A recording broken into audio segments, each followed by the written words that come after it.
first time in their lives, because they believed that this time must be different, that their voices could be that difference.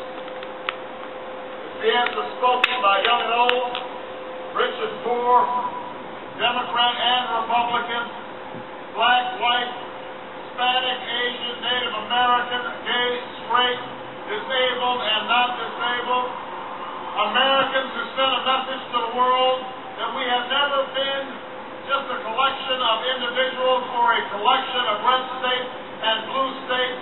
We are and always will be the United States of America.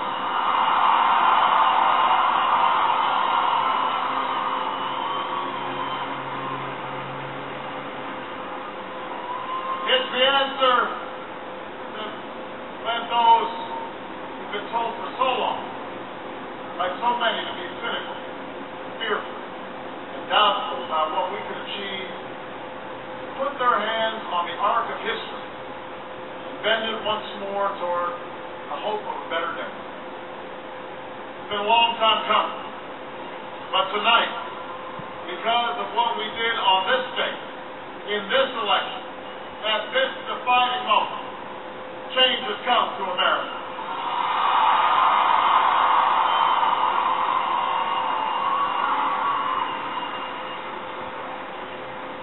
A little bit earlier this evening, I received an extraordinarily gracious call from Senator McCain.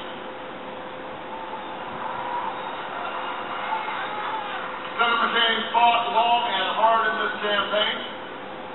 He's fought even longer and harder for the country that he loves. He has endured sacrifices for America that most of us cannot begin to imagine. We are better off for the service rendered by this brave and selfless leader. I congratulate him. I congratulate Governor Palin for all that they've achieved. And I look forward to working with them to renew this nation's promise in the months ahead.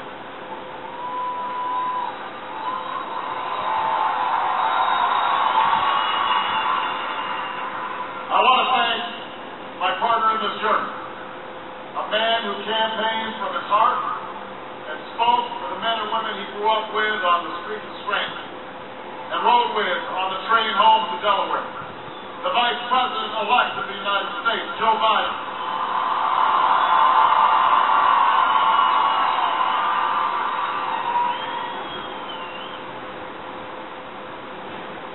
I would not be standing here tonight without the unyielding support of my best friend for the last 16 years, the rock of our family, the love of my life, the nation's next First Lady, Michelle Obama.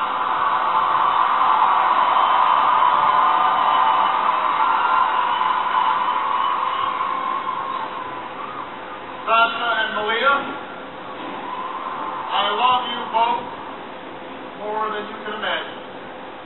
And you have earned the new puppy that's coming with us to the White House.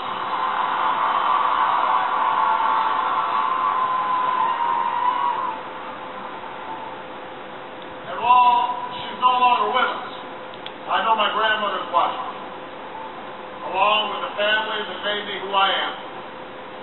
I miss them tonight. I know that my debt to them is beyond measure. My sister Maya, my sister Alma, all my other brothers and sisters, thank you so much for all the support that you've given me. I am grateful to them.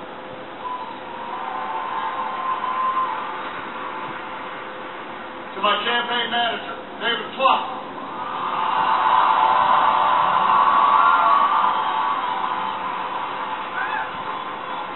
The unsung hero of this campaign, who built the best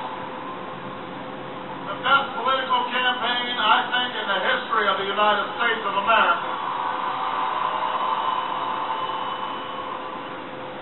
My chief strategist, David Axelrod, who's been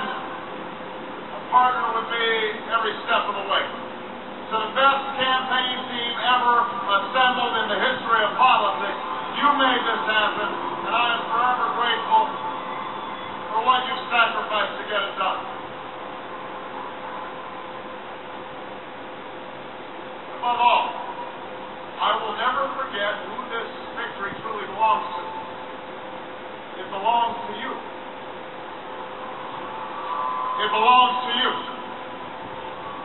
I was never the likeliest candidate for this office. We didn't start with much money or many endorsements. Our campaign was not hatched in the halls of Washington. It began in the backyards of Des Moines, the living rooms of Congress, the front porches of Charleston. It was built by working men and women who dug into what little savings they had to get $5, $10, $20 for the cause.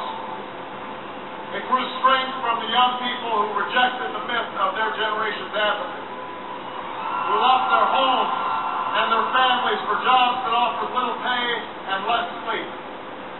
It grew strength from the not-so-young people who braved the bitter cold and scorching heat to knock on doors with perfect strangers, and from the millions of Americans who volunteered and organized and proved that more than 2 centuries later, a government of the people, by the people, and for the people has not perished from the earth. This is your victory.